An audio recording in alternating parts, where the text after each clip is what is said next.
Hallelujah. Hallelujah. आज के सामने फिर एक बार परमेश्वर अपने उपस्थिति मानने के लिए सहायता किया।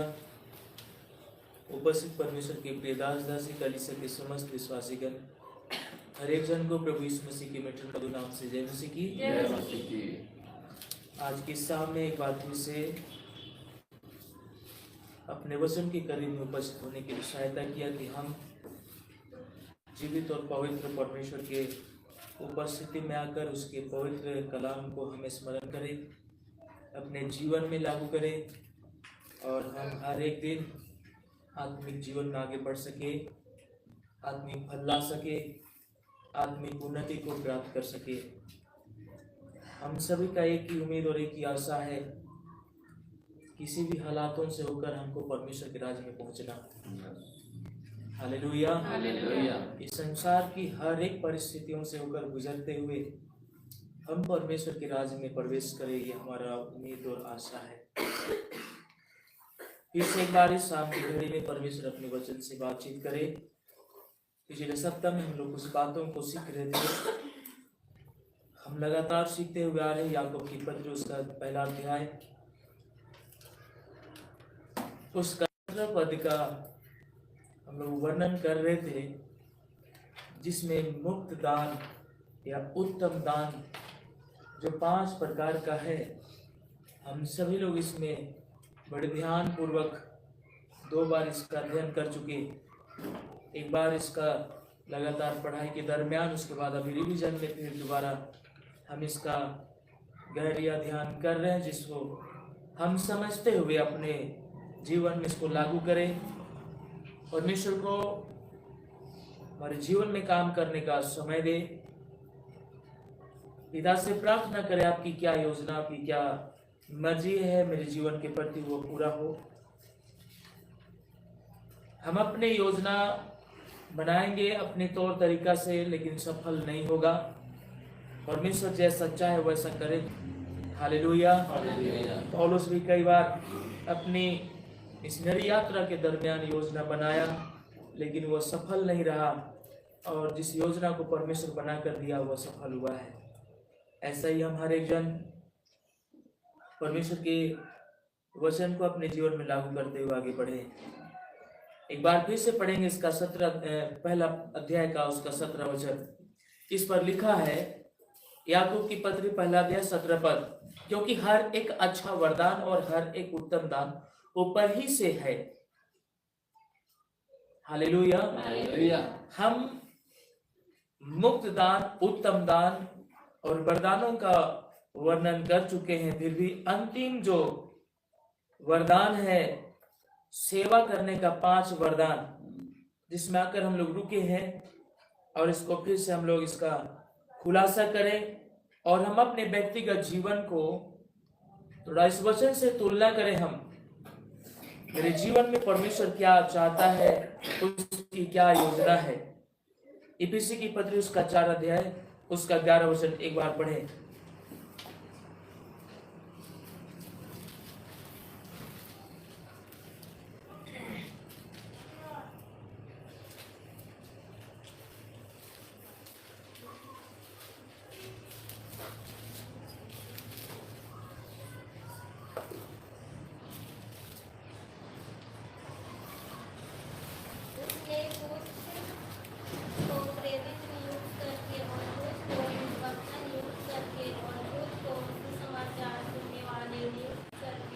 सुनाने वाले नियुक्त करके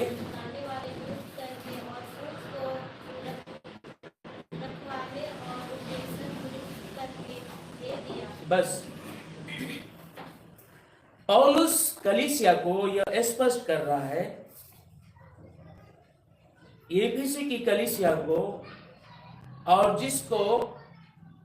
जिसकी पत्री, जिसका लेखक याकूब है, उसके पत्री के माध्यम से हम फिर एक बार इसकी अपने व्यक्तिगत जीवन में कलीसिया के लिए चर्चा कर रहे हैं। लिखा है, कुछ को भविष्यवक्ता नियुक्त करके, और कुछ को सुसमाचारक सुनाने वाला नियुक्त करके, कुछ को रखवाले नियुक्त करके, कुछ को उपदेशक नियुक्त करके दे दिया। या परमेश्वर के कलीसिया के लिए, परमेश्वर के राज्य की बढ़ोतरी के लिए ऐसे विशेष लोगों को चुन करके कलीसिया को दे दिया। हालेलुया। हालेलुया। जिससे कलीसिया की उन्नति हो रही है, नए आत्मा बचाए जा रहे हैं। जिन लोगों ने बड़ी विश्वास और उम्मीदों के साथ इन सारे कार्यों को ईमानदारी पूर्वक काम कर रहे हैं, इसका मतलब ये सेवा करने का जो 5 वरदान है, ये वरदानों के विषय में हम अपने आप को समझे। आज तक हम क्यों आ रहे हैं कलीसिया में, क्या कर रहे हैं कलीसिया में, कोई पता नहीं चल रहा है। आज किस अनुग्रह के अंतिम युगों में जीने के कारण कलीसिया में एक विश्वासी बनकर अगर हम जी रहे हैं,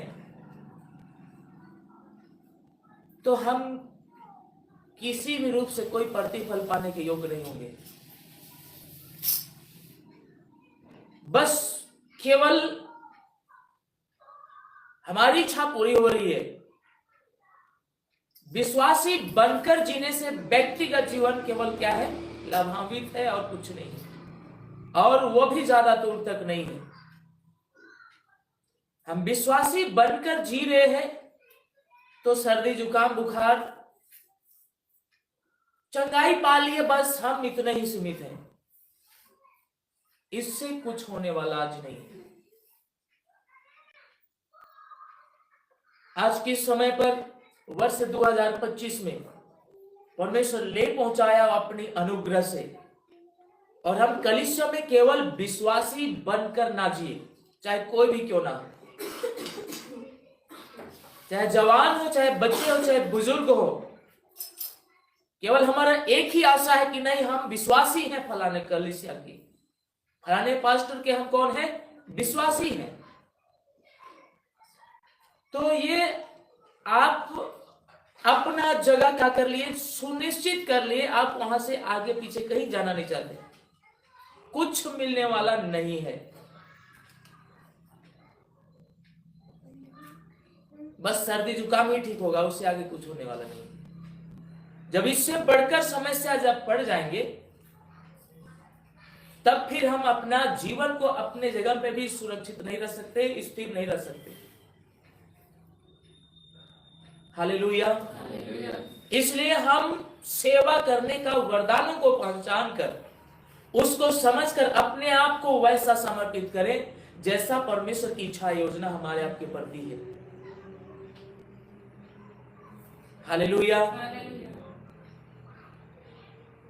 याकूब अपनी पत्री से इस बातों को कहा कि मैं अपना जीवन को अंधकार में रखा। जब मसीह था, स्वयं जीवित था, उसमें मैं अपने जीवन को अंधकार में रखा।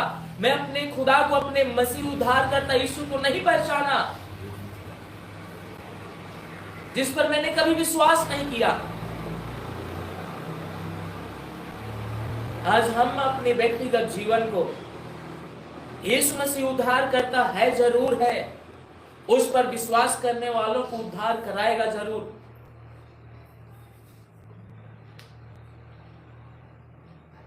लेकिन उद्धार प्राप्त करना ही सीमित नहीं, हमको प्रतिफल प्राप्त करना भी जरूरी है। Hallelujah, hallelujah, hallelujah. इसलिए सेवा करने का जो वरदान है उसको पहचाने और हम अपने हर एक जन लागू करें। किसी को प्रार्थना करने का है, किसी को गवाही देने का है, किसी को सुसमाचार सुनाने का है। प्रार्थना करें कि हम भविष्यवक्ता भी बने, भविष्यवाणी करें, रखवाले के रूप में हम बनकर रहें। हालेलुया। रखवाला केवल हम दो ही नहीं है, चरवाहा केवल हम दो ही नहीं है, बाकी पूरी कलीसिया का जिम्मेदारी है हम आपस में एक दूसरे का क्या उठाएं, बोझ उठाएं। उसकी समस्या का समाधान करने के लिए नहीं कर रहा है, बल्कि उसकी समस्याओं के जो उनका समस्या का कारण है, उनके साथ में जो पीड़ा है, उनके लिए आप क्या करें, प्रार्थना करें। हम कुछ नहीं दे सकते, कुछ नहीं कर सकते। हालेलुया। इसलिए इन वरदानों को पहचान कर अब ये समय नहीं रहा है कि हम केवल विश्वासी बनकर जिएंगे।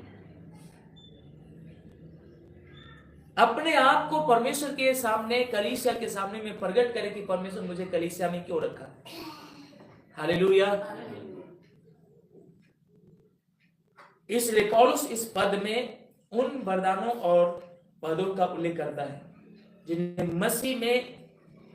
मसीह कलीसिया में विभिन्न लोगों को प्रदान किया, अलग अलग, एक ही धन को नहीं दिया, सभी जनों को दिया है। इस्तेमाल करें इसको पहचाने प्रार्थना के साथ।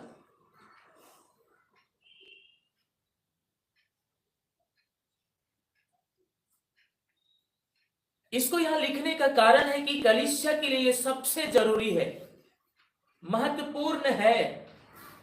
अभी तक हम इसको महत्वपूर्ण नहीं समझे, इस पद को हम नहीं समझ पाए, जिसके कारण से आ रहे जा रहे। जैसा पिछले 2024 वर्ष में हम लोग गवाही दे रहे थे, प्रभु आपने पूरे वर्ष में संभाला, 25 में भी संभालेगा जरूर, लेकिन उसके लिए क्या करेंगे हम कहीं पर किसी को लगा देते हैं, काम देते हैं, तो काम करने वालों को पता है, उसको मालूम है कि मुझको मजदूरी मिलेगा। आप लगाने वालों को मालूम है कि ये काम मेरा क्या हो जाएगा। परमेश्वर इसी तरह से इस वर्ष में भी लेकर पहुंचाया कि इस वर्ष में मेरे और आपके जीवन से क्या हो, परमेश्वर के लिए कुछ काम हो। आप जब तक काम नहीं करेंगे मजदूरी मिलने वाला नहीं है, कोई प्रतिफल मिलने वाला नहीं है। ये बीमारी से चंगाई छुटकारा पा लिए, ये प्रतिफल नहीं है क्या? नहीं है। ये चंगाई छुटकारा इसलिए है कि हमारा विश्वास यीशु में स्थिर रहे। अगर ये काम नहीं हुआ तो हम यीशु को विश्वास करते भी नहीं। बहुत यहां पर बैठे हैं जो यीशु पर विश्वास भी नहीं करते। यीशु पर विश्वास करने का कारण यही है कि हमने बीमारी से छुटकारा पाया, कई परेशानी से हमने क्या पाया, छुटकारा पाया, जिस कारण से विश्वास किया कि सचमुच में यीशु परमेश्वर है। इसलिए मुझे क्या किया, चंगा किया। इससे पहले कि मैं कितने ईश्वरों के पास में दौड़ा, किसी ने मुझे चंगा नहीं कर पाया, लेकिन एक यीशु है जो सबसे महान है, जिसने मेरी प्रार्थना को सुनी और मुझे क्या किया, चंगा किया। हम यही तक सीमित न रहे।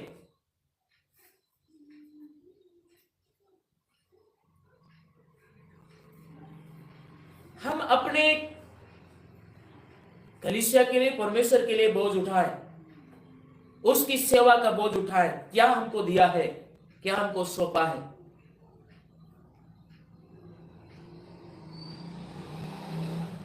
ये वरदान साधारण पढ़ने से लग रहा है, लेकिन इसको जब हम गहराई से लेकर चलेंगे तो हम यहां बैठे हैं, हम यहां कलीसिया में बैठे हैं।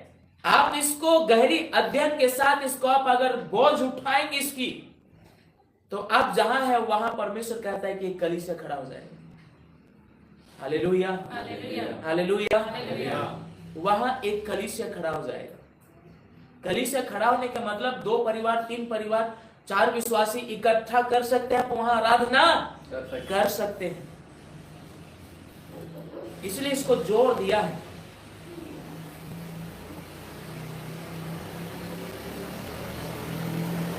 हम ऐसा अपने आप को समर्पित करें, अपने आप को इस वचन के अनुसार ढाले, ताकि परमेश्वर की राज की बढ़ोतरी हो, एक नई कलीसिया का निर्माण हो, एक नया आत्मा निर्माण हो, एक नया आत्मा बचाया जाए, परमेश्वर के राज्य के योग तैयार किए जाए। आपके मेरी प्रार्थना से, आपके मेरे सुसमाचार सुनाने से, आपके मेरे रखवाले करने से। हालेलुया। आपस में एक दूसरे के सामने हम रखवाले के रूप में हुए, कलीसिया का नियम का पालन करें, कोई भी क्यों ना हो। यदि अन्याय करते हुए नजर आते हैं तो उनको अब सीधे लफ्जों में बोल दीजिए, गलत है। ये क्या है, गलत है। आप हमसे छिप जाएंगे, आपसे छिप जाएंगे, किसी ना किसी से प्रकट हो जाएंगे। किसी के सामने में प्रकट हुआ, उसको आप खुला कर दीजिए कि ये गलत है। अगर ऐसा करते रहोगे खुद के लिए नुकसान है, प्लस कलीसिया के लिए भी क्या है, नुकसान है। तो ऐसा अनैतिकता का काम ना हो, वरन इन वरदानों को पहचान कर अपने जीवन में लागू करके अपने जीवन को ऐसा तैयार करेंगे, प्रतिफल व्यक्तिगत जीवन के लिए, परिवार के लिए, कलीसिया के लिए, सबके लिए। हालेलुया। इसलिए हम अपने आप को ऐसा तैयार करें। आगे 17 पद में कुछ इसका आगे बचा हुआ है, जिस पर लिखा है और ज्योतियों के पिता की ओर से मिलता है। बोले प्रभु यीशु मसीह की। ज्योतियों की पिता की ओर से मिलती है। कौन? यह वरदान, सेवा करने का वरदान। किसी जगह पर जाकर मांगने से नहीं, किसी से मांगकर प्रार्थना करके मांगने से नहीं, लेकिन ये ज्योतियों का पिता है जो कभी बदलता नहीं। लिखा है ज्योतियों का पिता है, पिता की ओर से मिलता है, जिसमें ना तो कोई परिवर्तन हो सकता है और ना अदल बदल के कारण उस पर छाया पड़ती है। ये बल्ब आप जला रहे हैं, इसका पिता कहां है? कहां है? पावर हाउस है। जो बनाया नहीं, पावर हाउस है इसका। कितना दूर से आया है।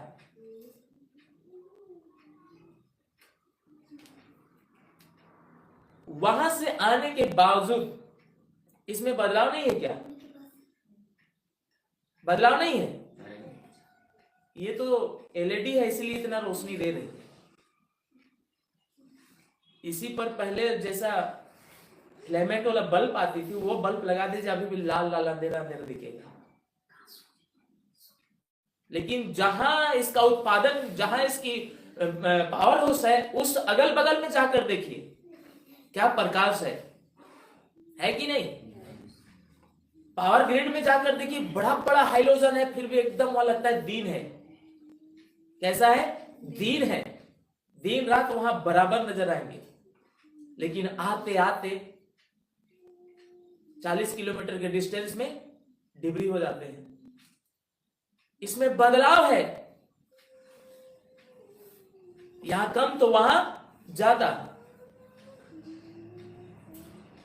आपको और मुझको जिसने वरदान दिया है वो ज्योतियों के पिता है।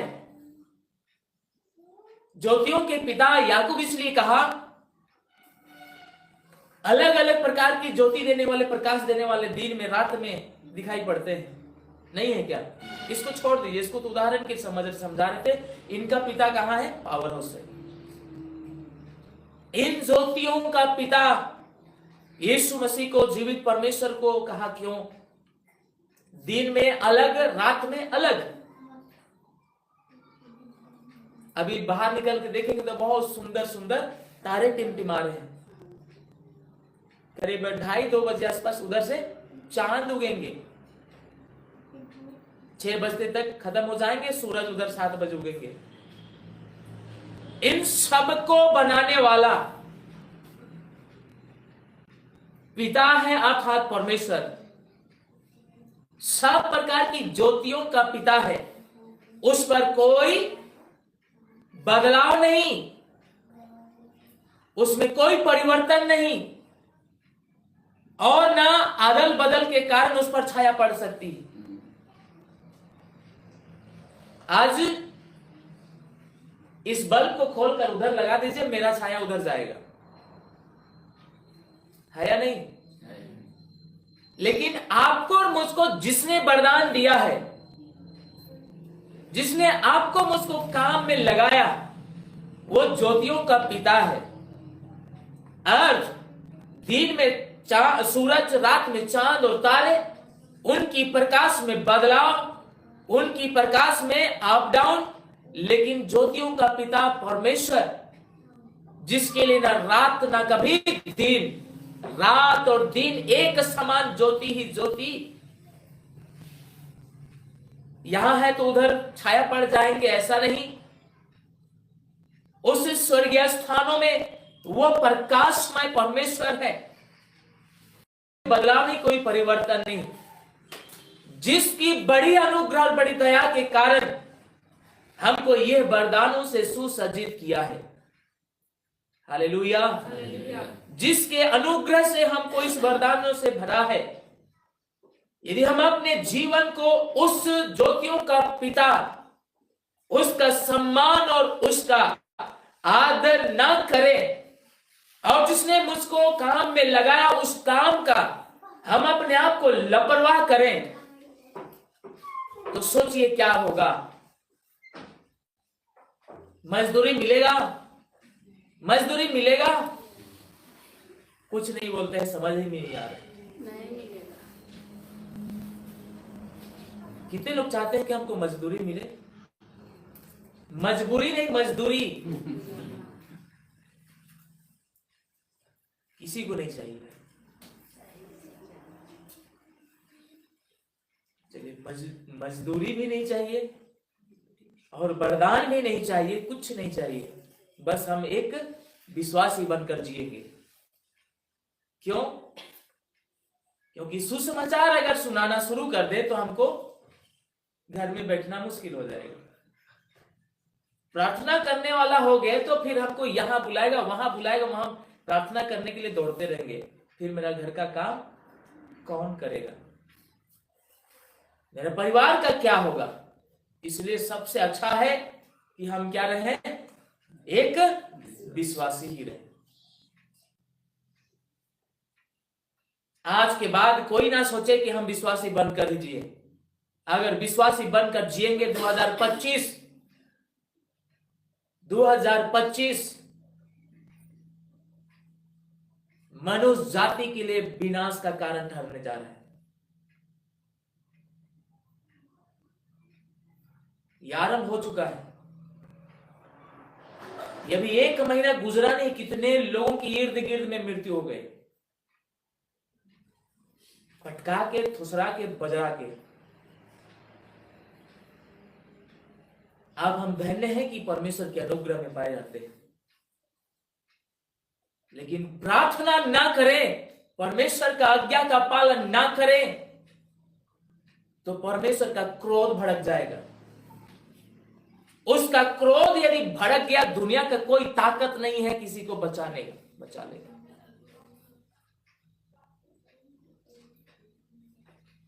है कहीं पर कोई डॉक्टर के पास? किसी के पास नहीं होगा। ऐसे बीमारी आज लाइलाज है जो भिलोर में जाकर इलाज हो जाते हैं। परमेश्वर का क्रोध है, उसका कोप है, यदि भड़क गया तो कहीं भी इलाज नहीं हो सकते। उस क्रोध से, उस क्रोध से बचना है तो उसकी ओर से मिली वरदानों का हम अपने जीवन में लागू करें। परमेश्वर जीवित बचाएगा, हमारे जीवन के द्वारा लोगों को भी जीवित बचाएगा। हम बचे हैं, परमेश्वर का योजना है कि मेरे द्वारा, आपके द्वारा और भी लोग क्या किए जाएं? बचाए जाएं। हम लोगों को बताएंगे नहीं, गवाही देंगे ही नहीं, सुसमाचार बताएंगे ही नहीं, प्रार्थना करेंगे ही नहीं, किसी का बोझ उठाने के लिए हम तैयार नहीं होंगे, तो परमेश्वर आशीष देगा? कभी नहीं देगा। हम किसी न किसी माध्यम से इस 25 वर्ष में, कम से कम 2025 में कम से कम आत्मा को बचाने के लिए प्रार्थना करें, मेहनत करें। मैं पिछले कुछ दिनों से, चाहे कोई भी जगह पर, किसी भी जगह पर, लोगों को सुसमाचार सुनाने से, गवाही देने से नहीं डरता। मैं हमेशा अपनी गवाही देता हूं। मैं ऐसे फेक बात नहीं बोल रहा हूं, वेदी के सामने परमेश्वर की उपस्थिति में। आज मुझसे एक लोग मुलाकात हुआ, उसको मालूम था मेरे साथ जो दुर्घटना हुआ, लेकिन उसको भी फुर्सत नहीं था कि बात करें, हमको भी उतने फुर्सत नहीं था कि उससे बात करें, लेकिन आज अकेले थे, वो भी मिल गया। बोलता है ऐसा ऐसा सुने थे तेरे विषय में। मुझसे लोगों को केवल बात, चर्चा करना दे, कहानी शुरू होता है। हम बोले हाँ ऐसे ही हुआ। बाद में बड़ा अफसोस, वो भी आज तक उसने निराशा जाहिर किया मेरे मेरे बारे में। मेरी आंख में आंसू आए कि ऐसे लोग, इतने दूर के लोग, कोई रिश्ता नहीं है, मेरे बारे में इतना इनको दुख है। मैं इनको बोला, देखिए, मैं आज तक किसी का चौवानी नौछो नहीं किया, किसी को बुराई के बदले बुराई नहीं किया, किसी का कोई ऐसा अन्याय नहीं किया। तो ये संसार का ईश्वर शैतान मुझे मारना चाहा, लेकिन मैं जानता हूं, उसको बोल रहा हूं, मैं जानता हूं ये शैतान मुझे लंगड़ा लूल्हा अपंग कर सकता है, लेकिन जिसने मुझे जीवन दिया है, और उसी को, जिसने मुझे जीवन दिया है, मेरा जीवन लेने का अधिकार उसी को है। हालेलुया। ऐसा ही बोले हम उसको, मुझे जिसने बनाया उसकी इच्छा ना हो तो संसार का ईश्वर शैतान मेरा कुछ भी बिगाड़ नहीं सकता है। हालेलुया। इस बात को बोला, लास्ट में उसने बोला, सही बात बोला है। मैं बोला, सही बोल रहा हूं, आपके नजर में मैं क्या गलत हूं, किसके साथ क्या करता हूं? लेकिन संसार का ईश्वर शैतान, हम उसके खिलाफ में है, उसके विरोध में, इसलिए वो मेरा पीछा पड़ा रहता है। मैं इसी बातों के साथ उस घटना को मैं बोला उसको, 19 में मेरे साथ ऐसा ही हुआ था, लेकिन शैतान ने मुझको मार डालने के लिए जिसको प्रयोग में लाया वही मर गया, मैं जिंदा आज भी हूं। हालेलुया। इस बात को उसको बोला। प्रियो, आज सुसमाचार यीशु के बारे में फैलाना है, तो आपके जीवन में जो छोटा काम हो, बड़ा काम हो, जितना परमेश्वर किया है, उस कामों को, उस बातों को लोगों को गवाही के माध्यम से प्रकट करें। ये गवाही साधारण नहीं है। मैं इसको बोला, अगर वो ड्राइवर गाड़ी कंट्रोल कितने दूर से करता, कर नहीं पाया, लेकिन जैसे एक्सीडेंट हो गया, गाड़ी उसका यूं डिस हो गया, अगर गाड़ी नहीं रुकती तो बच्ची, उसकी मां का कहानी खत्म था। हाँ, लोग ऐसा ही बात कर रहे थे तेरे बारे में, भी सुना, ऐसा ही हुआ। मैंने मृत्यु का अपनी आंखों के सामने से देखा है। मुझे मौत से, मृत्यु से अब डर नहीं है, मैंने मौत को जीत लिया है। काफी देर तक बातचीत हुआ, उसके बाद बोले, सब कुछ को रचने वाला, ब्रह्मांड को बनाने वाला एक ही है, परमेश्वर है, जिसने मुझे जीवन दिया है। मेरा जीवन उसकी इच्छा के अनुसार वही ले सकता है। हालेलुया। प्रियो, ये मेरे साथ जो घटना हुआ है ना, ये एक बहुत बड़ा गवाही मेरे लिए हुआ है, और ये गवाही सुनने वालों को, और ध्यान से सुनेंगे, मनन करेंगे ना, परमेश्वर उनका जीवन को बदल दे। परमेश्वर अनुग्रह दे, अपनी सामर्थ की वचन को लोगों तक पहुंचाने का, बांटने का। ये लिखता है यहां पर, जिसमें ना तो कोई परिवर्तन हो सकता है, कोई परिवर्तन नहीं हो सकता। स्वर्ग के नीचे पृथ्वी पर कोई दूसरा नाम नहीं दिया गया कि उस नामों में और छुटकारा पाए। केवल और केवल यीशु का नाम, जिस नामों में है छुटकारा, जिस नामों में है छंगाई, जिस नामों में है शांति, वो है यीशु का नाम।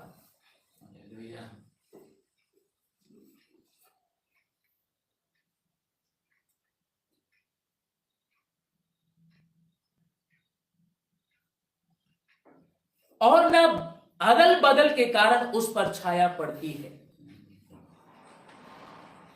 ये अदल बदल के कारण ना उस पर छाया पड़ती है।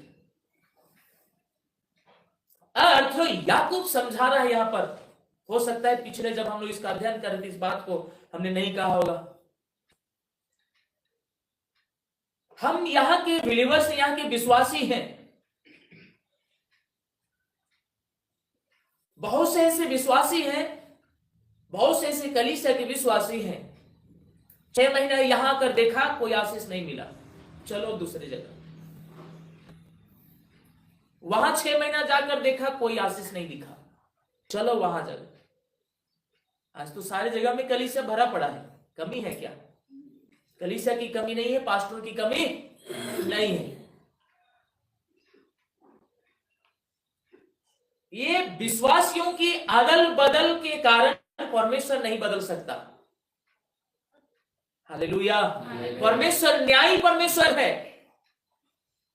हम यहां वहां जाने आने से हमको कोई फायदा होने वाला नहीं है। हम घाटे पर चले जाएंगे, घाटे पर ही रहेंगे। हमारे यहां वहां परमेश्वर को ढूंढने से कुछ मिलने वाला नहीं है। हम जिस जगह पर हैं, जिस जगह हैं, जिस कलीसिया में हैं, जिस परिवार में हैं, उनके साथ रहकर परमेश्वर के साथ आपका रिश्ता बना रहे। कुछ ना मिला तो पर भी अपने आप को, अपने प्राण को, अपनी आत्मा को स्वर्गीय सुरक्षा में लेकर बढ़ाए, ताकि जिस दिन इस शरीर को छोड़ना हो, हम शरीर छोड़ जाएं और हम कहां? स्वर्गीय स्थानों पर, सुरक्षित स्थानों पर। लेकिन हम यहां वहां वहां वहां, एक दिन वो समय आएगा कहीं का नहीं होंगे, ना घर का ना घाट का। लोग यदि कहावत बनाया है तो सही ही बैठता है। हम बोलेंगे अरे वहां चला गया, वो बोलेगा वहां चला गया, वो बोलेगा वहां चला गया। लास्ट में आपके सपोर्टर कोई नहीं रहा, आपका बोझ उठाने वाला कोई नहीं रहा, आपके लिए प्रार्थना करने वाला कोई नहीं रहा। आप अकेले क्या कर सकते हैं? अकेले कुछ भी नहीं कर सकते। खाना बनाते हैं चूल्हा पर लकड़ी जलाकर, एक लकड़ी से कुछ होने वाला नहीं है। 2 या 3 या अधिक लकड़ी डालें, आपका खाना बनेंगे, रोटी बनेंगे, सब्जी बनेंगे, सब कुछ बनेंगे। एक लकड़ी डालकर सुबह से 6 बजे से 8 बज जाएंगे, 10 बज जाएंगे, खाना भी नहीं बनेंगे। बनता है क्या? यही है विश्वासियों का हालात। यदि हमको जलना है, आत्मा में जागृत रहना है, आत्मा में जागते पाए जाना है, तो हम आपस में एक दूसरे के साथ में मेल मिलाप रहे, प्रार्थना करें एक दूसरे के साथ। Hallelujah, hallelujah. प्रियो, ये वर्ष उद्धार का वर्ष, जो आपको पहला तारीख में जो वचन मिला था, हम प्रार्थना करें हम प्रभु यीशु मसीह में पूर्ण रूप से उद्धार पाकर स्वर्ग राज का वारिस होने के लिए तैयारी का वर्ष हो जाए। हालेलुया।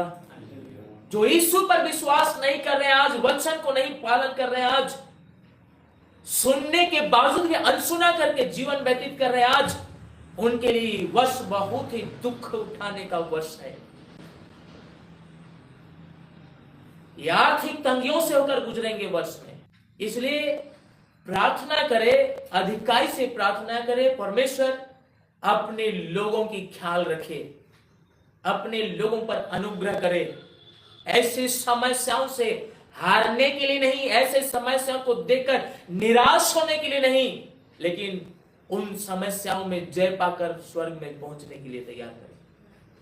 हालेलुया। हम आप धन्य हैं कि ऐसे समस्याओं से बाहर आए हैं। सारी जरूरतों को परमेश्वर क्या कर रहा है? पूरा कर रहा है। आर्थिक हो, भौतिक हो, आत्मिक हो, सब बातों को परमेश्वर सुधी रख रहा है, ले रहा है। आज विश्वास में आने से पहले आपने जीवन को थोड़ा टटोल कर देखिए। उस समय क्या था? महंगाई भी नहीं था, तो पर भी हमारी हालात कैसा था? लेकिन यीशु पर विश्वास करना ही काफी, चर्च में आना ही काफी, आपका चेहरा का रूप बदल जाता है। सिकन खत्म हो गए, आपका खाना, आपका पहनना, आपका बोलना, सब कुछ क्या हो गया? बदल गया। ये आपके मेरे कारण नहीं, उस महान परमेश्वर के अनुग्रह के कारण बदलाव आया है। इन सारी चीजों को देखकर क्या हम आज विश्वासी बनकर रहेंगे? प्रार्थना करें, प्रभु आप मुझे भविष्यवक्ता ही बना, जो कलीसिया को निर्माण कर सकता है, नई नई आत्मा को जीवन दे सकता है, नई नई लोगों को बचा सकता है। हालेलुया। आप मुझे उपदेशक बना, लोगों को मैं खड़ा खड़ा उपदेश देने वाला हो जाऊं, बेहिचक, बिना डर के।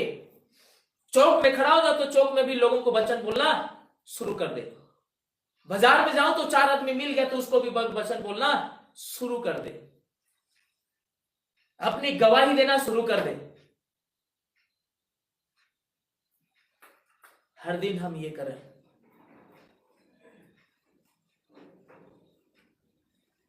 आपके मेरे यहां वहां होने से मसीह नहीं बदल सकता। वो अनादि काल से लेकर अनंत काल तक का परमेश्वर है, था, है और रहेगा।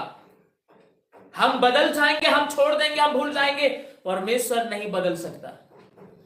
वह अटल है, कभी टलने का नहीं। इसलिए इस बात को याकूब कह रहा है, जिसमें ना तो कोई परिवर्तन हो सकता है और ना अदल बदल के कारण उस पर छाया पड़ती है, क्योंकि वो ज्योतियों का पिता है।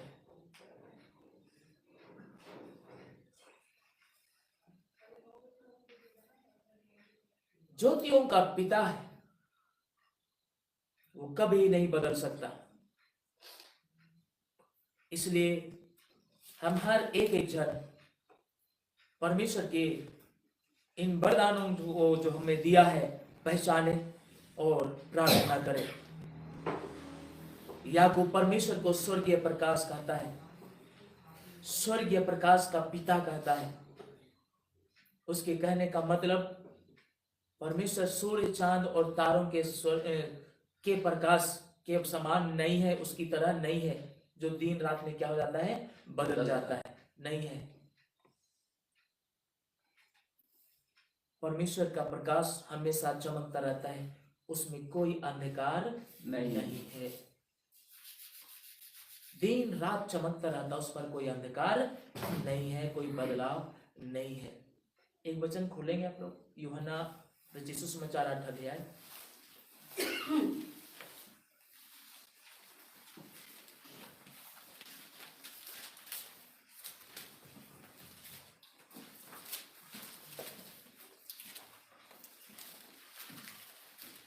बारह वचन पढ़े।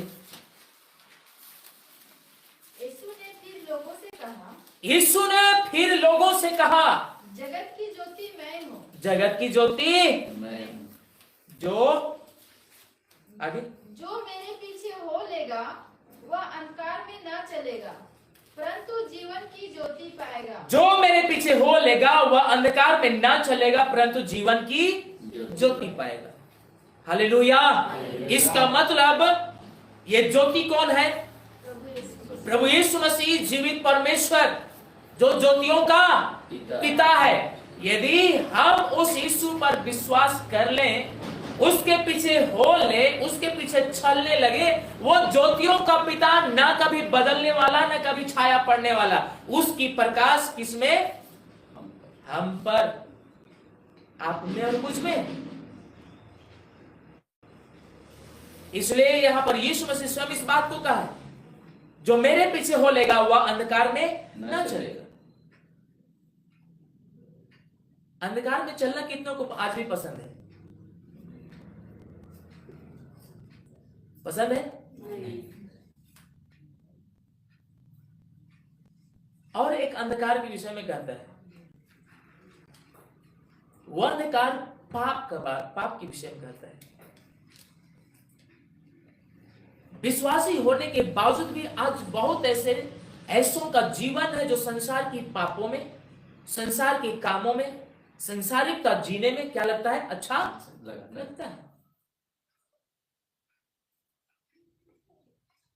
आज भी मेरा जीवन संसारिकता में, संसारिक कामों में, संसारिक रीति रिवाज में, संसारिक बातों में, संसारिक आवाजों में, यदि आज भी हमको अच्छा लगता है,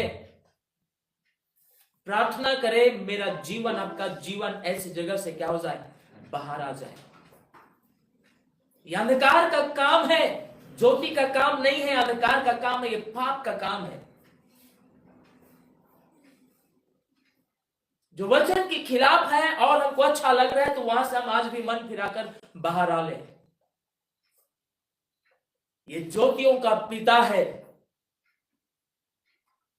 इतनी ज्योति, इतनी प्रकाश कि हम छोटी छोटी तिनका को जैसे देख लेते हैं, वैसा ही मेरा जीवन की एक छोटी सी गलती भी क्या कर लेता है? देख लेता है। हम कहीं बचने के लायक नहीं होंगे। इसलिए हम उस यीशु के पीछे हो ले, उसका ज्योति हम पर आ जाए। हम संसार में अंधकार में नहीं चलेंगे, परंतु जीवन की क्या पाएंगे? ज्योति पाएंगे। यदि हमने यीशु को विश्वास करके विश्वास में जीवन जी रहे हैं, तो वह ज्योति हम पर है। पाएंगे नहीं, पाकर चल रहे हैं, उसी में हम क्या कर रहे हैं? चल रहे हैं। पहला यूहन्ना 1:5।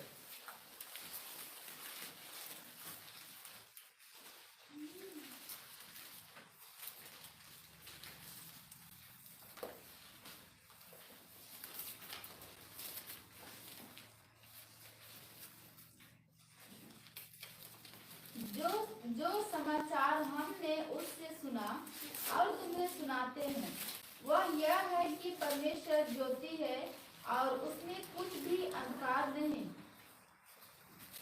जो समाचार हमने उससे सुना, यह यूहन्ना जो यीशु मसीह का प्रिय चेला है, जो अपने नाम से पत्र लिखता है और यीशु को करीब से देखा, वही ज्योति की बातों को इसने चर्चा कर रहा है। जिस यूहन्ना रचित सुसमाचार में यीशु मसीह अपने आप को ज्योति कहकर अपने चेलों को बताया, वहां के लोगों को बताया कि मैं कौन हूं? जगत की ज्योति हूं। जो मेरे पीछे होलेगा वो अंधकार में नहीं चलेगा, वरन जीवन की ज्योति पाएगा। इस बातों को ये यूहन्ना करीब से देखा था। यीशु मसीह को उसने सामने से देखा, उसके जांघ पर अपना सिर रखकर सोता था। वही व्यक्ति है। उसने बोल रहा है क्या? जो समाचार हमने उससे सुना। अंतिम युगों में, अंतिम समय पर जीने वाले लोगों से, विश्वासियों से कह रहा है, जो समाचार मैंने यीशु से सुना, हमने उससे सुना और तुम्हें क्या करते हैं? सुनाते हैं। वह यह है कि परमेश्वर ज्योति है। वह यह है, जो समाचार हमने सुना, वह सुनी हुई बात यह है कि परमेश्वर कौन है? ज्योति है, वह प्रकाश है और उसमें कुछ भी अंधकार नहीं है। और उसमें कुछ भी अंधकार नहीं है। अर्थ यीशु को, जो अपने आप को पिता का, स्वर्गीय पिता परमेश्वर का पुत्र कहा, एक लौता पुत्र कहा। लोगों ने कई सवाल किए उससे, क्या तू परमेश्वर है? क्या तू परमेश्वर का पुत्र है? सब बातों में उसने हाँ नहीं कहा, लेकिन जो तुम लोग कह रहे वही है, इसी बातों में बोले। इस बातों को जब कहा तो कहा कि वो कौन है? कौन है? क्या पढ़े यूहन्ना की पत्री में?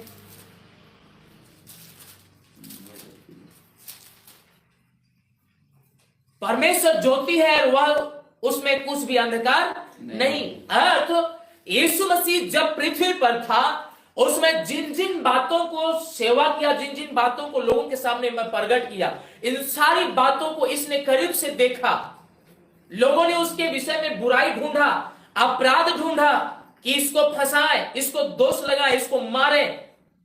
किसी भी प्रकार की अन्याय काम उस पर नहीं पाया गया, एक छोटा सा तिनके के बराबर भी।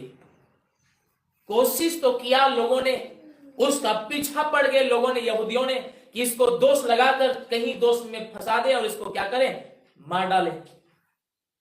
नहीं देखा, नहीं निकाल पाया, कुछ भी नुकसान नहीं निकाला, छोटा सा भी गलती नहीं निकाल सके। यूहन्ना बोल रहा है कि वह ज्योति है। वह ज्योति है, उसमें कुछ भी अंधकार नहीं, उसमें कुछ भी पाप नहीं है, उसमें कुछ भी अपराध नहीं है। इस बातों को उसने खोला है। प्रियो, आज के समय पर यदि हम उस जीवन का ज्योति को प्राप्त किए हैं, अर्थ यीशु को पा लिए हैं, यीशु पर विश्वास करके चल रहे हैं, तो आज आपके मेरे जीवन से भी छोटी चाहे बड़ी किसी भी प्रकार के अपराध ना हो। चाहता परमेश्वर यही है। पिछले दिनों में हम बोल रहे थे कि हमारी गलती 1% आधा परसेंट भी ना हो, तब जा करके हम परमेश्वर के राज का वारिस होंगे। आधे रास्ता दौड़कर रुक जाने वालों को कोई प्रतिफल, इनाम नहीं मिलता। दौड़ते समय नियम को तोड़ा तो भी वो उसको इनाम नहीं मिलता। दौड़ना है नियम में, चलना है नियम में, चलना है कानून में, और अंतिम छोर तक, अंतिम निशान तक पहुंचकर हम क्या करें? इनाम प्राप्त करें। आगे 18 वचन में लिखता है, उसने अपनी ही इच्छा से हमें सत्य के वचन के द्वारा उत्पन्न किया। वो ज्योतियों का पिता है, अपने वरदानों को दिया है और अपनी ही इच्छा से और सत्य के वचन से, वचन के द्वारा क्या किया? उत्पन्न किया। इसका मतलब आज हम जो यहां हैं अपने मां बाप के कारण नहीं, अपनी मर्जी के कारण नहीं, यहां आने का, यहां ठहरकर वचन सुनने का कारण परमेश्वर है, पिता है। उसने अपनी इच्छा से हमको संसार के और संसार की मोह माया से हमको क्या किया है? अलग किया है। क्योंकि कौन है वो? हमारा पिता है। वो हमारा पिता है। कौन ऐसा पिता होगा? कौन ऐसा माता होगा? माता के विषय में लिखा है कि क्या है? यह हो सकता है एक दूध पिलाने वाली माता दूध पिए बच्चे को भूल जाए? संसार की बातों का उदाहरण लेता है, लेकिन उसके विषय में कहते हैं हाँ ये तो भूल सकती है, ये छोड़ सकती है, लेकिन मैं तुम्हारा परमेश्वर जो अनादि काल का और अनंत काल का परमेश्वर हूं, जिसको माता के गर्भ में रचना और उत्पन्न करना मेरा काम है। माता भूल जाएंगे, पिता भूल जाएंगे, लेकिन मैं तुम्हें कभी नहीं छोड़ूंगा, न कभी त्यागूंगा। ये वायदा है। क्यों? क्योंकि उसने सत्य के वचन से क्या किया है? उत्पन्न किया है। परमेश्वर का वचन सत्यता से भरा है। हम किसी को किसी बात को बोल देंगे तो उसको एक बार विश्वास नहीं होगा, क्योंकि हम पहले छल की बातें बोलते थे। आज बोलेंगे तो उसको विश्वास नहीं होगा, लेकिन उसको विश्वास दिलाना है तो सबसे पहले अपने आप को विश्वास योग्य बनकर दिखा दे। Hallelujah, hallelujah. ये सत्य के वचन से, यदि परमेश्वर सत्य है, हम उस परमेश्वर पर भरोसा करते हैं, विश्वास करते हैं और ये कहते हैं कि अनादि काल में, आदि काल में परमेश्वर स्वर्ग और पृथ्वी को क्या किया? बनाया, रचा। उस सृष्टि का रचना को अगर हम वर्णन करेंगे, सब कुछ को परमेश्वर ऐसा ही बनाया। आखिरी में परमेश्वर हम मनुष्य को बनाया है। अगर हम ये विश्वास करते हैं तो सचमुच में जो बाइबल में लिखा है, एक एक शब्द सत्य से भरा हुआ है। हालेलुया। इसमें कोई मिलावट नहीं, इसमें कोई झूठा नहीं। यदि किसी को दंड दिया है तो उसको छिपाकर उसको आशीष दिया, ये नहीं लिखा है। किसी को परमेश्वर दंड दिया है तो उस पर उसको छिपाकर उस फलाने को आशीष दिया, ये नहीं लिखा। यदि परमेश्वर दंड दिया है तो उसको लिखा है कि इसको दंड दिया परमेश्वर। क्यों दंड दिया? इसलिए कि परमेश्वर का आज्ञा का पालन नहीं किया। इसीलिए 22 लाख करीब इस्राएलियों को दो छोड़ बाकी सबको क्या कर दिया? मार दिया। इसका मतलब परमेश्वर जो कहता है पूरा हुए बिना ऐसे ही वापस लौट नहीं जाएगा। वो जो कहा है वो पूरा होकर रहेगा। इसका मतलब परमेश्वर हमको यदि गवाही देने के लिए खड़ा किया है, गवाही देने का वरदान अगर दिया है, इसमें तो नहीं है गवाही का, लेकिन मैं बोल रहा हूं अगर गवाही देने के लिए परमेश्वर ने उसको तैयार किया है, ऐसी गवाही मेरे जीवन में है और गवाही को नहीं दे रहे हैं, लोगों को नहीं बता रहे हैं, तो ऐसी समस्या को लेकर खड़ा कर देगा कि मजबूरी में आपको गवाही देना ही पड़ेगा। जब तक गवाही आप नहीं देंगे तब तक वहां से आप बच नहीं पाएंगे। हालेलुया। यदि आपको प्रार्थना करने के लिए रखा है, हम प्रार्थना नहीं कर रहे हैं, किसी भी कीमत पर परमेश्वर आपको प्रार्थना कराएगा। जब आप प्रार्थना करेंगे तभी आप वहां से क्या हो जाएंगे? छूट जाएंगे। इसलिए लिखा उसने अपनी ही इच्छा से हमें सत्य के वचन के द्वारा उत्पन्न किया, ताकि हम उसकी सृष्टि की हुई वस्तुओं में से एक प्रकार के प्रथम फल हो। हालेलुया। इस वचन से आज आपके लिए, मेरे लिए भी प्रथम फल होने का अनुग्रह मिल रहा है। यद्यपि ऐसा नहीं है, प्रथम फल एक ही हुआ है, वो प्रभु यीशु मसीह, लेकिन उस यीशु पर विश्वास करने के कारण यह अनुग्रह मिला। यदि हम यीशु पर विश्वास करके आज भी पवित्र जीवन जी रहे हैं और हम अपने आप को शारीरिक मृत्यु स्वीकार करते हैं, तो आज भी हमारा मृत्यु होना अर्थात यीशु मसीह पर प्रथम फल है। हालेलुया। हालेलुया। इसलिए हम इन एक एक बातों को स्मरण करें और अपने जीवन को ऐसा तैयार करें।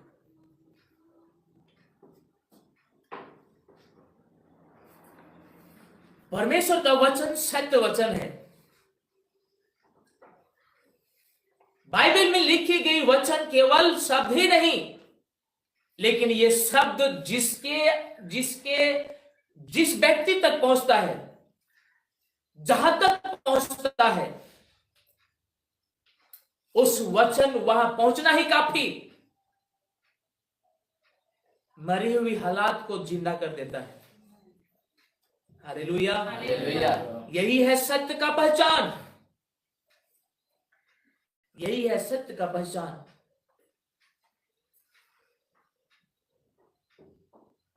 कोई आत्महत्या करने के लिए तैयार है, अपने जीवन की समस्या उससे तंग हो चुका है। उसने सोचा कि आप मेरा जिंदा रहना कोई काम का नहीं है, पृथ्वी पर जिंदा रहना कोई काम का नहीं, आओ हम अपने आप को क्या कर ले, आत्महत्या कर ले, सुसाइड कर ले। उस घड़ी यदि ये परमेश्वर का सत्य वचन उस व्यक्ति तक पहुंच जाए, वो मरेगा नहीं, वरन उसका मरी हुई अवस्था जिंदा हो जाएगा। हालेलुया। इसलिए परमेश्वर का वचन सत्य वचन है। वह केवल वचन ही बल्कि जीवन देने वाला वचन है। कितने लोगों का ऐसा आशा था, आशा टूट चुका था कि अब मुझे कोई बचाने वाला नहीं है, मुझे मेरी कोई उम्मीद नहीं है, लेकिन यही वचन पहुंचा और आज भी आप जिंदा हैं। आज भी हम कौन है? जिंदा हैं। यही है सत्य का पहचान।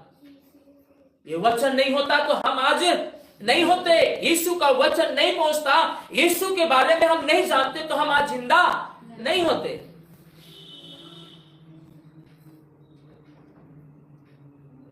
इसलिए प्रियो, हम अपने आप को ऐसा तैयार करें सत्य वचन के लिए, उनकी लोगों तक पहुंचाने के लिए, उन लोगों तक पहुंचाने के लिए। जिस हृदय तक पहुंचता है, जिस हृदय तक पहुंच जाता है, वह हृदय बदल जाता है, वह हृदय नया हो जाता है।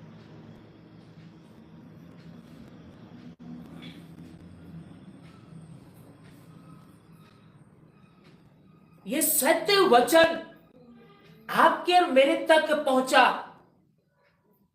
ये लिखा है प्रथम फल होने के लिए।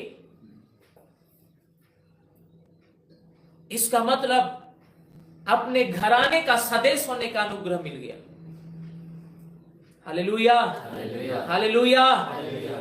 आज जब संसार पर शादी विवाह होते हैं तो अंदाजी कहीं पर जाकर रिश्ता नहीं कर लेते, क्योंकि परिवार बसाना है तो जीवन भर के लिए कि 6 महीना के लिए। जब तक जिंदा रहना है, साथ में रहना है, साथ में चलना है। जब तक मृत्यु अलग ना करे, हमको साथ में रहना है, परिवार के साथ में रहना है। तो ऐसे परिवार को ही ना ढूंढ कर लाएंगे कि अंदाजी जाकर बाजार से उठा लेंगे। बाजार के जो होते हैं, ये मिस्त्री बोलता है ना, चले तो चांद तक, नहीं तो फिर शाम तक, यही बोलता है। सामान गाड़ी का पार्ट्स कोई लगाता है तो बोलता है भैया इसका कोई गारंटी नहीं है, चले तो चांद तक नहीं तो शाम तक।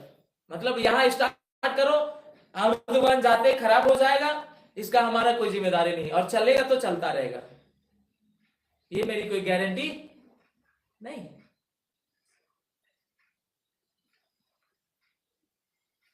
तो क्या प्रभु यीशु मसीह हमको आपको ये सुबह से शाम तक के लिए चुन के रखा है क्या?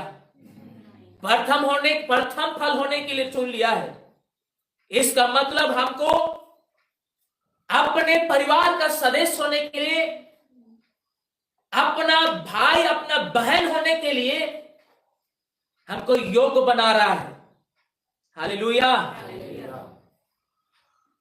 आज तो हम सयान हो गए हैं बच्चे लोग, लेकिन जब छोटे छोटे बच्चे होते हैं 2.5 साल 3 साल 4 साल 2 साल 3 साल तक के बच्चे, जो सबसे छोटे बच्चे होते हैं वह सबसे शरारती होते हैं, क्योंकि बड़े उनसे बड़े हैं। मान लीजिए कोई 3 साल का बच्चे है, कोई 2 साल का बच्चे है। हम लोग की लिसा और एरोन, उनको दोनों को सामने मिला दें तो लिसा कुछ बोलेगी, एरोन कुछ बोलेगा। अगर लिसा नहीं मानी तो एरोन एक थप्पड़ देगा। अगर एरोन नहीं माना तो लिसा भी कम नहीं है, वो भी देगी।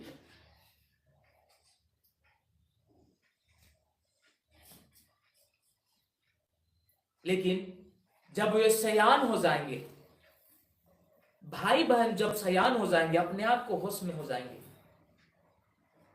यदि भाई बड़ा है, बहन बड़ा है, कोई बड़े हैं, अपने से छोटे यदि कोई गलती कर रहा है तो क्या उसका कर्तव्य नहीं बनता है कि अपने छोटे को हम क्या करें? समझाएं, उसको डांटे, उसको फटकारें, या तो उसको छड़ी लगाने का हो तो छड़ी लगाए। फर्ज नहीं बनता है क्या? बनता इसलिए है कि वो कौन है? तेरा भाई है ना, तेरा बहन है। अगर उस पर छड़ी नहीं लगाए, उसको नहीं डांटा, उसको नहीं चिताया तो क्या हो जाएगी? क्या हो जाएंगे? बिगड़ जाएंगे तो किसका बदनाम? उसका बड़ा भाई का, चाहे बड़ी बहन का। उसको ठोक ठाक कर, डांट फटकार कर अपने समान क्या करना? चलाना चाहते हैं। हम यीशु मसीह के परिवार के उसके सदस्य होने के लिए, उसके भाई और बहन होने के लिए हम यहाँ हैं। वो हमारे जीवन की त्रुटि को देखकर वो ठोक ठाक कर सीधा करेगा। जब ठोकता है ना, उस घुटना में दर्द होता है, घुटना में दर्द होता है। तो दर्द होता है तो बोलते हैं कि ये दर्द क्यों हो गया? आओ हम प्रार्थना करें। वही घुटना जिसमें दर्द है, वही घुटना टेको, प्रार्थना करो, बोले आप ठीक हो गया। यही जरूरत था।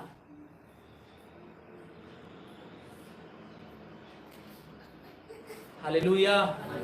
बातों को समझे। इसलिए हम उसकी सृष्टि की हुई वस्तुओं में से एक प्रकार के प्रथम फल हो। ये प्रथम फल होने के लिए परमेश्वर आपको मुझको चुन कर लाया है। इफिसी की पत्री 1 अध्याय 4-5 पद में जब हम पढ़ेंगे, उसमें कुछ बातों को लिखा है। वो अपने परिवार, अपने सदस्य होने के लिए क्या किया है? चुन लिया है। इफिसी 1 अध्याय 4-5 पद।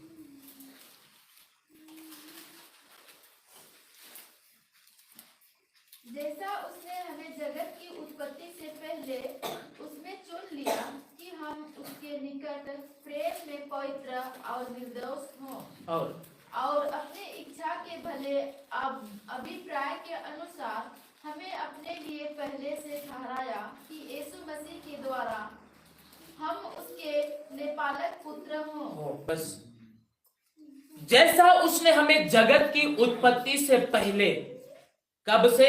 जगत की उत्पत्ति। ये जगत की उत्पत्ति नहीं हुई तब से पहले। बाप रे, परमेश्वर का दया आपके मेरे प्रति क्या है ना। हम अपने आप को आज कुछ नहीं समझते। हम कहां है, क्या है, नहीं है, कुछ समझ में नहीं आ रहा है। लेकिन वचन पर विश्वास करके कहें कि परमेश्वर इस सारा संसार को बनाने से पहले हमारे प्रति उसने चित्त लगाया है। हालेलुया। इसलिए कह रहे हैं जैसा उसने हमें जगत की उत्पत्ति से पहले उसमें चुन लिया।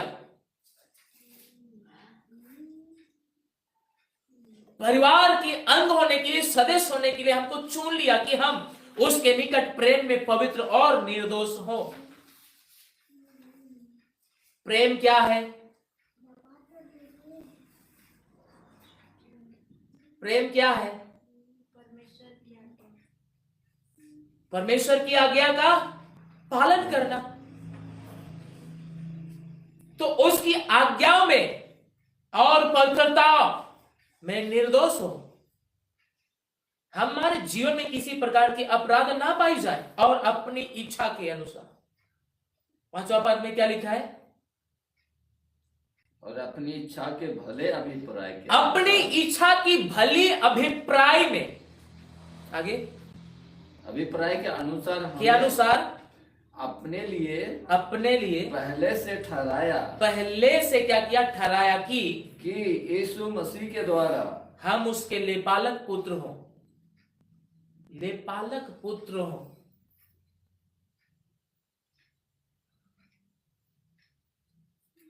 भले अभिप्राय में हमें अपने लिए पहले से ठहराया कि हम उसके कौन हो? लेपालक पुत्र, गोद लिया हुआ। लेपालक वही अर्थ है ना, गोद लिया हुआ।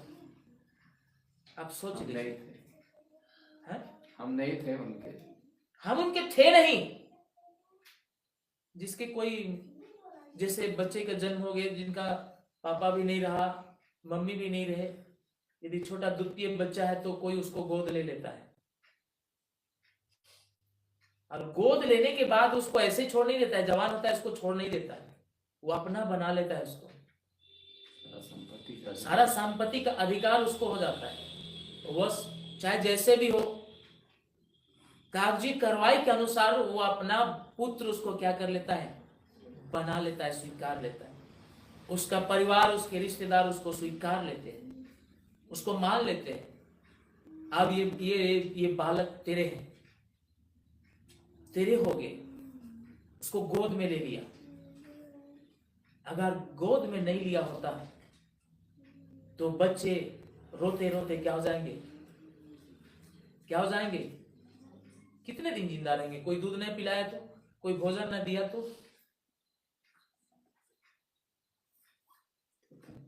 कहानी खत्म है उसका। लेकिन गोद ले लिया तो उसका जिंदगी क्या हो गया? बच गया।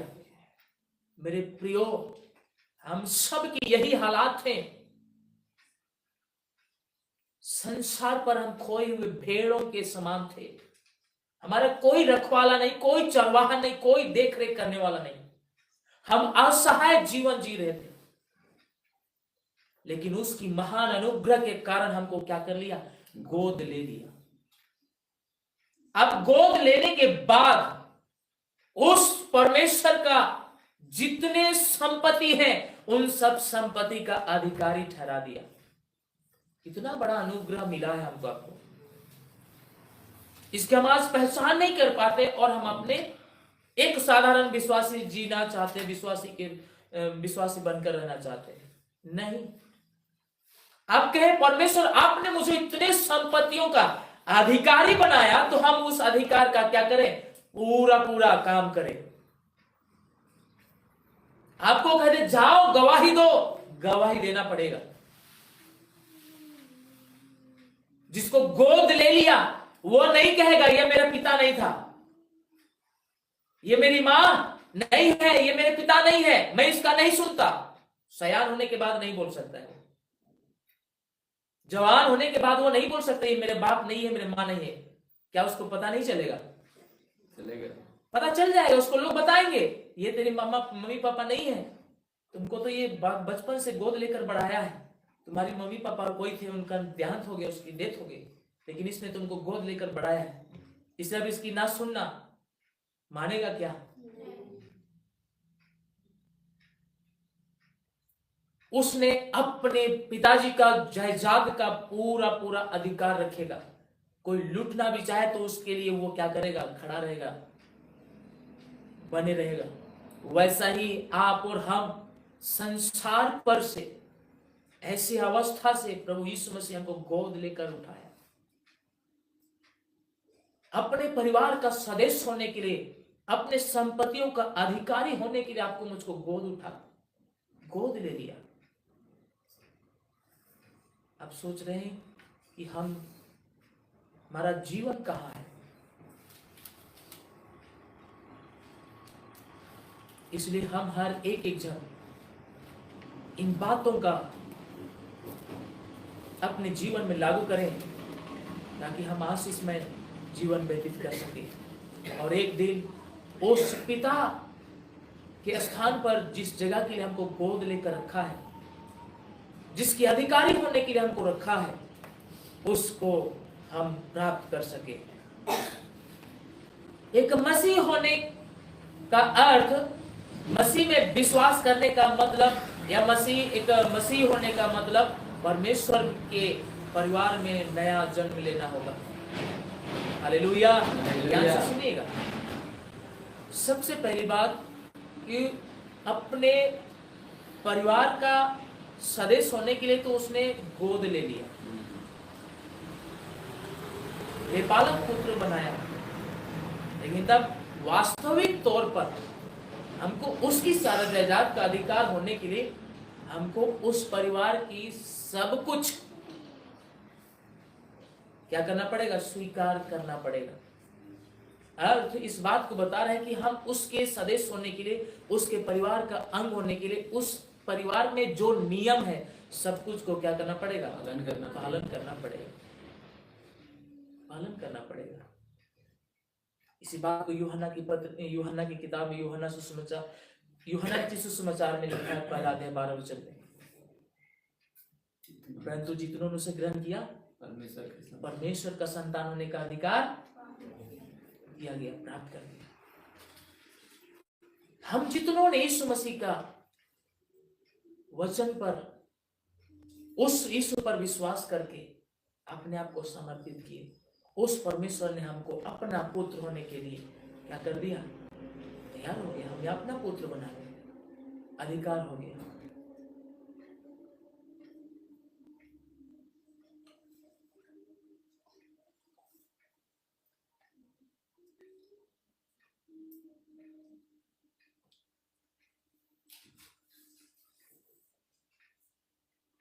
यहां पर आखिरी पद पर लिखा है, सृष्टि की हुई वस्तुओं में से एक प्रकार से प्रथम फल है। आप लोग पढ़ेंगे पहला कुरिन्थी की पत्री 15 अध्याय 20-23 पद।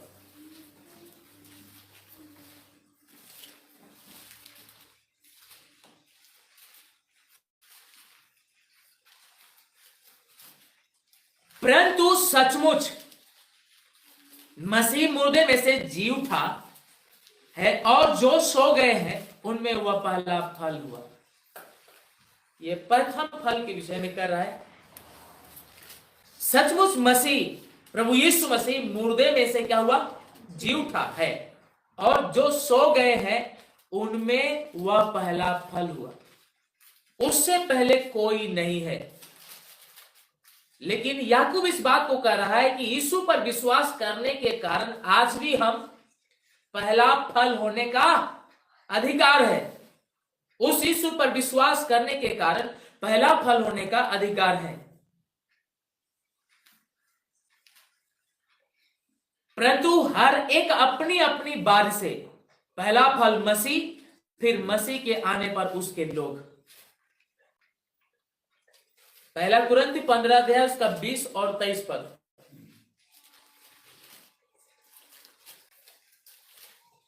इस पर लिखा है, परंतु हर एक अपनी अपनी बारी से, समय के अनुसार, अपनी अपनी बारी में क्या होंगे? फल होंगे। पहला फल मसीह, मसीह से पहले कोई फल नहीं, वरन वही पहला फल है। और उसके बाद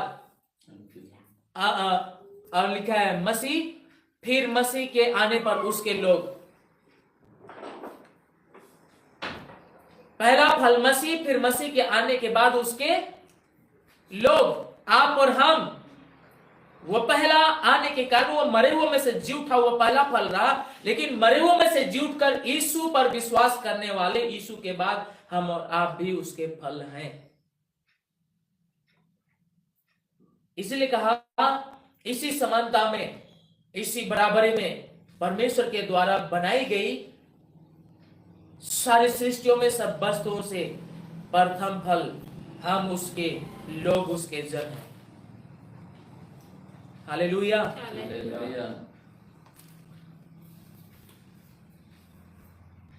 आगे 19 वचन पर आगे आप पढ़ेंगे। इसका याकूब का, हे मेरे प्रिय भाइयों, यह बात तुम जान लो, हर एक मनुष्य सुनने के लिए तत्पर और बोलने में धीर और क्रोध में धीमा हो। बस इन सारी बातों को हम लोग ध्यान से सुनकर आ रहे हैं।